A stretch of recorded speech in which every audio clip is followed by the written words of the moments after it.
ಕೇಳಿದ್ರೆ ಸಾಕು, ಎಲ್ಲ ಪ್ರಾಣಿಗಳು ಭಯದಿಂದ ಓಡಿ ಹೋಗ್ತಿದ್ರು ಕೂಡ ಭಯವನ್ನು ಪಡದೆ ನನ್ನನ್ನು ವಿರೋಧಿಸುವುದಕ್ಕೆ ಮುಂದಾದೆಯಲ್ಲ. ಯಾರು ನೀನು? ನಿನಗೂ ಅವಳಿಗಿರೋ ಸಂಬಂಧ ಏನು?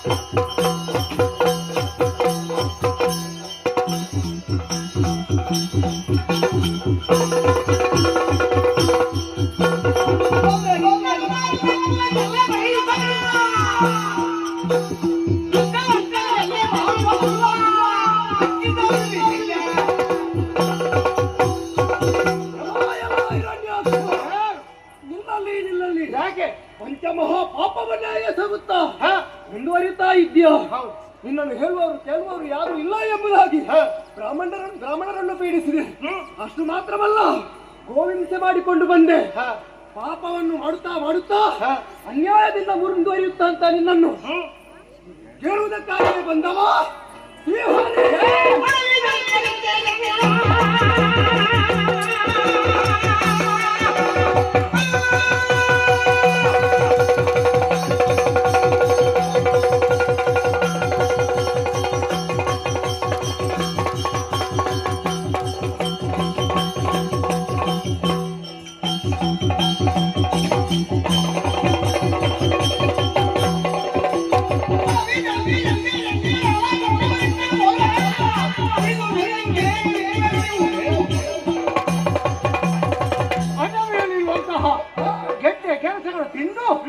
ಹೊಟ್ಟೆಯನ್ನು ತುಂಬಿಸುವಂತ ಸಾಮಾನ್ಯ ಪ್ರಾಣಿ ನಾನು. ಹಾಗೆ ಅಲ್ಲ.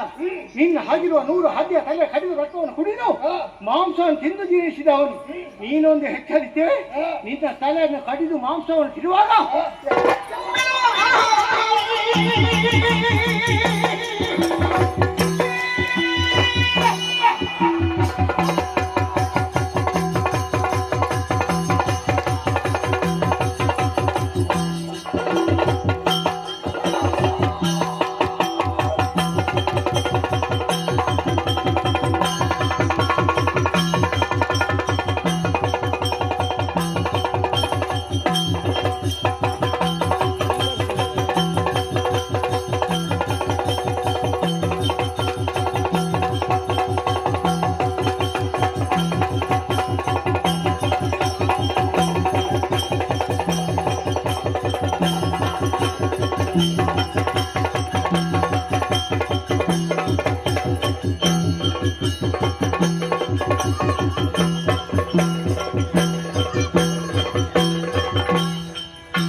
ಕಾಡು ಹಂದಿ ಎಂಬುದಾಗಿ ಭಾವಿಸಿಕೊಂಡೆ. ಇನ್ನುವುದಕ್ಕೆ ಮುಂದಾದೆಯಾ? ಇಂಥ ಕಂಕಲಲ್ಲಿ ಇಳಿಯುವ ತುತ್ತಲ್ಲ. ನಿನ್ನನ್ನು ಕೊಲ್ಲುವಾಗ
ಗಂಟೆಗಳಾಗಿ ಮರೆಯುತ್ತಿದ್ದಂತ ಹೆರಣ್ಯಾಸನನ್ನು ಕೊಲ್ಲುವುದಕ್ಕಾಗಿ ವರಹ ರೂಪವನ್ನು ಅಂತ ಬಂದಿದೆ ಸ್ವಾಮಿ.